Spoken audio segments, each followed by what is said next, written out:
हरिओम. राजा जनक आणि सर्वज्ञानी श्री अष्टावक्र यांचा ज्ञानसंवाद.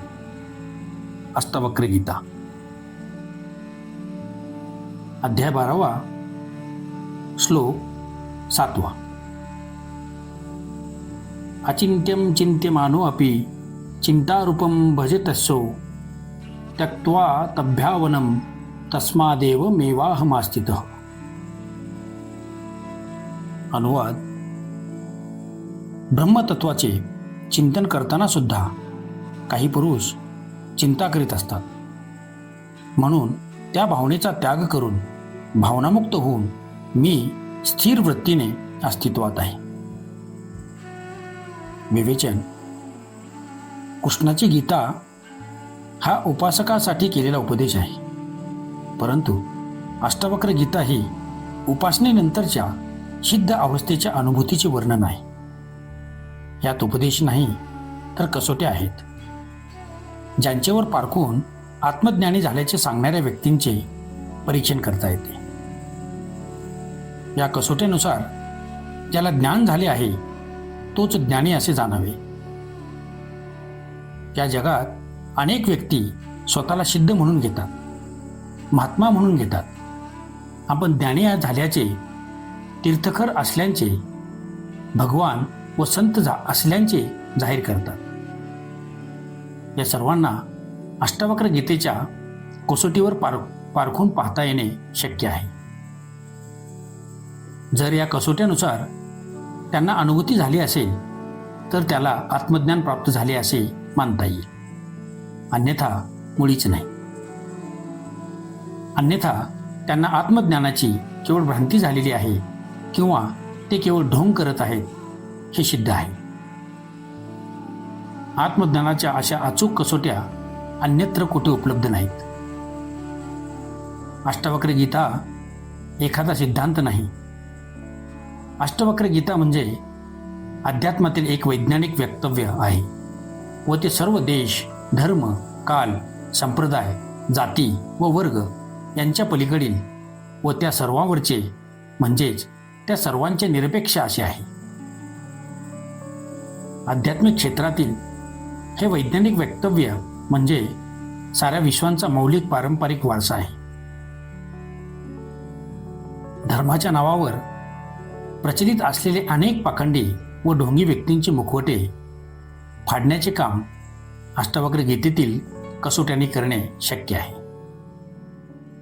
राजा जनक यांनी सूत्रात यापुढील अनेक दृष्टीने महत्त्वपूर्ण असणारे सूत्र सांगितले आहे. अनेक व्यक्ती कर्मकांड, उपासना सोडून केवळ त्या अचिंत्य ब्रह्माचे चिंतन करतात. त्यांना वाटते की केवळ परमात्म्याच्या चिंतनामुळे, ब्रह्माच्या चिंतनामुळे त्यांना मुक्ती मिळेल. जनक म्हणतो की हा सुद्धा भ्रम आहे. पहिला मुद्दा असा की ब्रह्मा तर निराकार आहे, त्याचे चिंतन होऊ शकत नाही.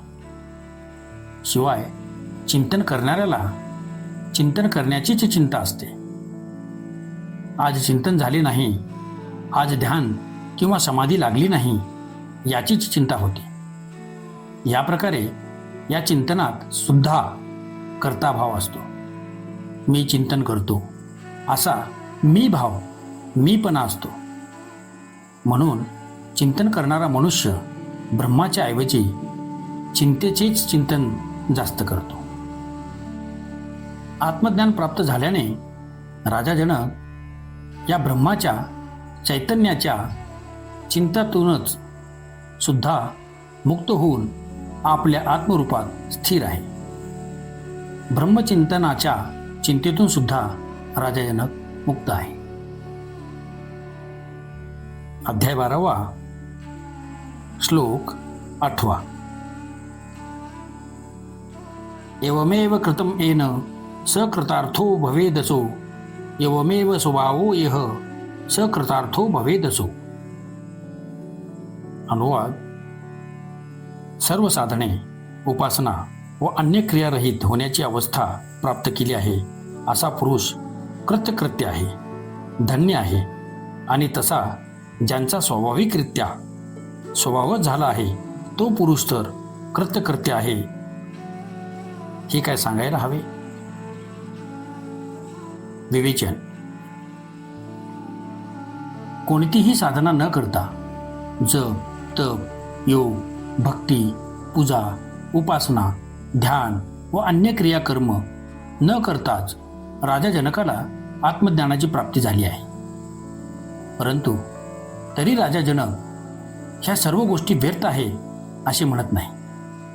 ही साधने व्यर्थ आहेत किंवा या पद्धतीने उपासना करू नये, ह्यामुळे ज्ञान होणार नाही असे राजा जनक सांगत नाही. राजा जनक म्हणतो की हा आत्मा क्रियाविरहित आहे. ह्या क्रियारहित आत्म्याची रूपाची प्राप्ती ज्याला झाली आहे तो पुरुष कृत्यकृत्य आहे. या साधनांद्वारा उपासकाला आत्म्याची अनुभूती होईल. त्याचा प्रयत्न वाया जाणार नाही.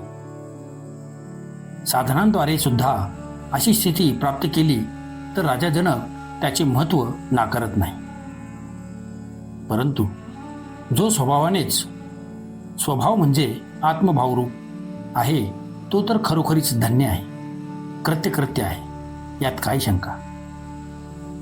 असा आत्मभाव प्राप्त झालेला मनुष्य परमज्ञानी आहे. मग तो आत्मभाव साधनाद्वारे प्राप्त झालेला असो किंवा ते ज्ञान त्यास स्वभावतः प्राप्त झालेला असो, जे प्राप्त झाले आहे ते एकच आहे. मार्ग अनेक असले तरी ध्येय एकच आहे. ओम शांती शांती शांती.